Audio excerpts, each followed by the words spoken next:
Navratri special recipe बनवणार आहोत, कारण आता नवरात्री जवळ आलेली आहेत आणि सगळ्यांचे उपवास असतात नाही.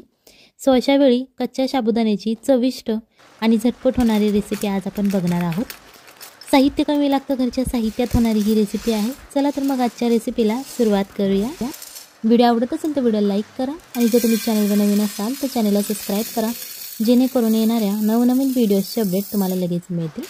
आता ही रेसिपी बनवण्यासाठी आपल्याला सगळ्यात पहिल्यांदा 1 कप कच्चा साबुदाणा घ्यायचा आहे.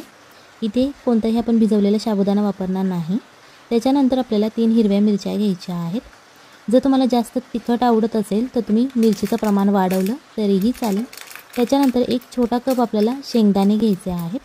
हे मी कच्चे शेंगदाणे वापरलेले आहेत, भाजलेले शेंगदाणे नाहीत घेतले. सो अशा प्रकारे या सगळ्या कच्च्या वस्तू आपल्याला भाजून घ्यायच्या आहेत. जास्त वेळ लागत नाही भाजण्यासाठी, 3 ते 4 मिनिटे पुरेसे होतात हे भाजण्यासाठी. आपल्याला हे मीडियम आचेवरती भाजून घ्यायचं आहे. तुम्हाला दिसत असेल बघा, मिरचीसुद्धा छान अशी आपली भाजलेली आहे. जेव्हा या मिरचीला असे डाग पडतात तेव्हा समजून जायचं की मिरची आपली भाजलेली आहे. सो हे आपण 3 ते 4 मिनिटासाठी मीडियम ते हाय फ्लेमवर तुम्ही भाजू शकता, फक्त जास्त करपून देऊ नका. जेव्हा आपले शेंगदाणे थोडेसे ब्राऊन होतील तेव्हा आपल्याला गॅस बंद करायचा आहे. आता अशा प्रकारे मिरच्यांना डागसुद्धा पडलेले आहेत आणि शेंगदाणेसुद्धा भाजलेले आहेत. त्याच्यानंतर हे थोडंसं थंड करून घ्यायचं आहे. रूम टेम्परेचरला आपल्याला थंड करायचं आहे. त्याच्यानंतर यामधल्या आपण ज्या मिरच्या भाजून घेतलेल्या आहेत त्या आपल्याला एका बाउलमध्ये काढून घ्यायच्या आहेत.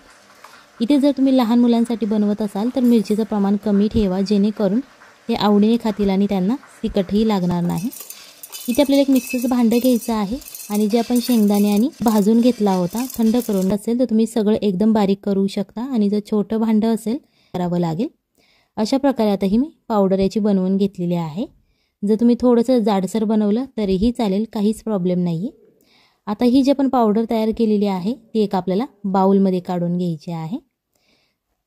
ही रेसिपी करायला सोपी आहे, घरच्या साहित्यात होणारी आहे आणि नवरात्रीला उपवास असतात, खिचडी खाऊन आपल्याला कंटाळा आलेला असतो तेव्हा ही रेसिपी आपण बनवू शकतो. त्याच्यानंतर आपल्याला ते परत एकदा मिक्सरचं भांडं घ्यायचं आहे आणि ते बटाटा घ्यायचा आहे. बारीक चिरून घेऊ शकता किंवा मोठा जाडसर असा चिरून घेतला तरीही चालेल.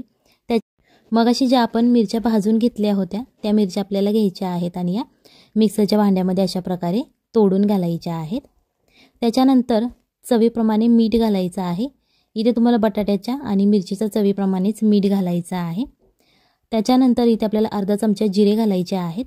जर जिरे तुमच्याकडे उपवासाला चालत नसतील तर तुम्ही इथे स्किप करू शकता, नाही घातले तरीही चालेल. यामध्ये थोडंसं पाणी घालायचं आहे, अर्धा कप तुम्ही पाणी घालू शकता आणि हे आपल्याला आता मिक्सरमध्ये बारीक करून घ्यायचं आहे. तुम्हाला दिसत असेल बघा, छान असं एकदम जाडसर असं आपलं बॅटर हे तयार झालेलं आहे. तुम्ही एकदम बारीकसुद्धा करू शकता किंवा थोडंसं असं जाडसर ठेवलं तरीही चालेल. आता जो आपण मगाशी पीठ घेतलं होतं साबुदाणा आणि शेंगदाण्याचं, त्यामध्ये अर्धा चमचा जिरे आणि अर्धा चमचा ओवा घालायचा आहे. जर तुमच्याकडे उपवासाला चालत असेल तर तुम्ही घालू शकता, नाहीतर नाही घातलं तरीही चालेल. अर्धा चमचा आपल्याला लाल तिखट घालायचं आहे. त्याच्यानंतर अर्धा चमचा रेड चिली फ्लेक्स घालायचे आहेत.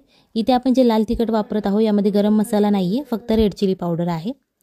चवीप्रमाणे आपल्याला मीठ घालायचं आहे, जेणेकरून साबुदाणा आणि जी आपण शेंगदाण्याची पावडर केलेली आहे त्याची छान अशी. आता हे सगळे मसाले आपले घालून झालेले आहेत. याच्यानंतर आता हे छान असं मिक्स करून घ्यायचं आहे, एकजीव करायचं आहे. आता यामध्ये पाण्याचं प्रमाण तुम्हाला लक्षात ठेवायची गरज नाही आहे, जास्त काही अवघड रेसिपी नाही ही. पाणी तुम्ही मोजून नाही घातलं तरीही चालेल, फक्त हे पीठ आपल्याला असं घट्ट असं मळून घ्यायचं आहे, एक बॅटर प्रमाणे तयार करायचं आहे. सो त्याच्यासाठी लागेल तेवढं तुम्हाला पाणी यामध्ये तुम्ही घालवू शकता आणि पाण्याची क्वांटिटी कमी जास्त होऊ शकते, तुमच्या साबुदाण्यावरती डिपेंड आहे. जर तुम्ही बारीक घेतला असेल तर पाणी कमी लागेल, जर तुम्ही जाडसर साबुदाणा घेतला असेल तर पाणी तुम्हाला जास्त. बॅटर तुम्हाला तयार करून घ्यायचं आहे. तुम्हाला दिसत असेल बघा, अशा प्रकारे मी थोडंसं घट्टसरच असं हे तयार करून घेतलेलं आहे. त्याच्यानंतर इथे आपल्याला थोडीशी कोथिंबीर घालायची आहे, बारीक चिरलेली. जर तुम्ही उपवासाला बनवत असाल आणि कोथिंबीर नसेल चालत तर तुम्ही ही सुद्धा स्किप करू शकता. आणि जर तुम्ही ही रेसिपी उपवासाला नसेल बनवत, असाच नाश्ता करण्यासाठी बनवत असाल तर तुम्ही यामध्ये कोथिंबीर घालू शकता, कारण कोथिंबीरची चव खूप छान लागते. आता ही कोथिंबीर घालून झाल्यानंतर थोडंसं मिक्स करायचं आहे आणि याच्यानंतर याच्यावरती झाकण ठेवायचं आहे. 5 ते 10 मिनिटासाठी तुम्ही ठेवू शकता आणि जर तुम्ही खूप घाईत असाल तर 5 मिनिटे ठेवलं तरीही चालेल. अशा प्रकारे आता जे आपण पाणी घातलेलं होतं हे या सगळ्या साबुदाण्याने शोषून घेतलेलं आहे. सो बॅटर हे एकदम कोरडं असं तयार झालेलं आहे. त्याच्यानंतर आपण जी मगाची पेस्ट तयार करून घेतली होती बटाटा आणि मिरचीची, ती पेस्ट आपल्याला याच्यामध्ये घालून घ्यायची आहे. यामध्ये कधी तुमचा बटाटा जाडसर एकदम राहू शकतो किंवा बारीकसुद्धा होऊ शकतो, ते तुम्ही तुमच्या मिक्सरवरती डिपेंड आहे. सो तुम्ही जाडसरसुद्धा घेऊ शकता आणि एकदम बारीक अशी पेस्ट केली त्याची तरीही चालेल. सो अशा प्रकारे आता हे मिक्स करून झालेलं आहे. याच्यानंतर आपल्याला 1 वाटी दही घ्यायचं आहे. तुमच्या घरात जे अवेलेबल आहे दही तुम्ही ते घेऊ शकता किंवा बाजारातून विकत आणलं तरीही चालेल. त्याच्यानंतर चवीप्रमाणे मीठ घालायचं आणि हे दही थोडंसं आपल्याला फोडून घ्यायचं आहे, जेणेकरून यामध्ये गाठी राहणार नाहीत. अशा प्रकारे आपल्याला हे दही करून घ्यायचं आहे. जर तुमच्याकडे बीटर असेल तुम्ही त्या बीटरने सुद्धा हे बीट केलं, फेटलं थोडंसं तरीही चालेल. त्याच्यानंतर आता इथे आपल्याला 1 चमचा तेल घ्यायचं आहे. अर्धा चमचे जिरे घालायचे आहेत फोडणीसाठी आपल्याला. आता हे आपले जिरे घालून झालेले आहे, थोडेसे तडतडून द्यायचे. त्याच्यानंतर कढीपत्ता घालायचा आहे. इथे तुम्ही वाळका कढीपत्तासुद्धा वापरू शकता. जर तुमच्याकडे अवेलेबल नसेल ताजा कढीपत्ता तर तुम्ही वाळका कढीपत्तासुद्धा घेऊ शकता. अर्धा चमचा लाल तिखट घालायचं आहे आणि आता हे थोडंसं तेलामध्ये फ्राय होऊन द्यायचं आहे, जेणेकरून ते आपण जे मसाले घातलेले आहे ते छान असे तेलामध्ये फ्राय होतील. जे आपण मगाशी दही फेटून ठेवलं होतं त्या दह्यामध्येच आपल्याला ही फोडणी घालायची आहे आणि छान अशी थोडीशी तडतडून द्यायची, जेणेकरून दह्यालाही याची खूप छान अशी टेस्ट येते. जरी ते तुम्हाला तेल आवडत नसेल तुम्ही तूप किंवा बटर वापरलं तरीही चालेल, ते तुमच्या आवडीवरती डिपेंड आहे तुम्हाला तेल वापरायचं आहे की बटर. आता ही जी आपली फोडणी घालून झालेली आहे ती छान अशी मिक्स करून घ्यायची, जेणेकरून याची छान अशी टेस्ट लागते. आता हे आपण साईडला ठेवून घेणार आहोत. इथे आपल्याला एक पॅन घ्यायचा आहे. यामध्ये 1 चमचा तेल घालू शकता किंवा तुम्हाला तूप किंवा बटर आवडत असेल तुम्ही ते वापरलं तरीही चालेल. अशा प्रकारे ते स्प्रेड करून घ्यायचं. त्याच्यानंतर आपण जे मगाशी साबुदाणा, शेंगदाणा आणि बटाट्याचं जे बॅटर बनवलेलं होतं ते अशा प्रकारे चमच्याच्या मदतीने तव्यावरती पसरवून घ्यायचं आहे.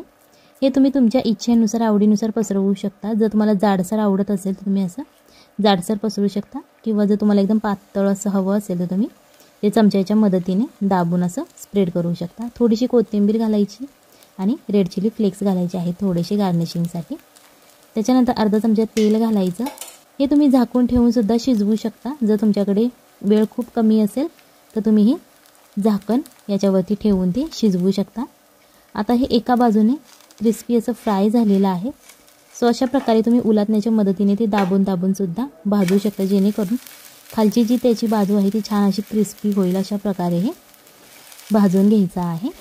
आता आपण हे पलटी केलेलं आहे आणि हे दुसऱ्या बाजूनेही आपल्याला थोडंसं तेल घालून क्रिस्पी असं फ्राय करून घ्यायचं आहे.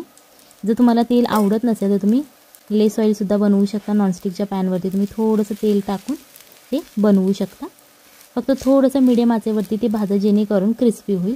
एकदम हाय फ्लेमवरती भाजू नका, नाही तर ते भाजलं जाणार नाही आणि क्रिस्पीसुद्धा होणार नाही, करपलं जाईल ते लगेच. सो अशा प्रकारे हे आपलं तुम्हाला दिसत असेल बघा, दोन्ही बाजूनी छान असं क्रिस्पी झालेलं आहे. अशाच प्रकारे ही रेसिपी नक्की घरी ट्राय करा, आपल्या फॅमिलीला खाऊ घाला आणि मग मला कमेंटमध्ये सांगा कशी झाली होती. आता जे आपण मगाशी फोडणीचं दही तयार केलं होतं या दह्याबरोबर आज आपण हे साबुदाण्याचा फक्त हे दही एकदा नक्की घरी ट्राय करा, आपल्या फॅमिलीला खाऊ घाला आणि मग मला कमेंटमध्ये सांगा कशी झाली होती.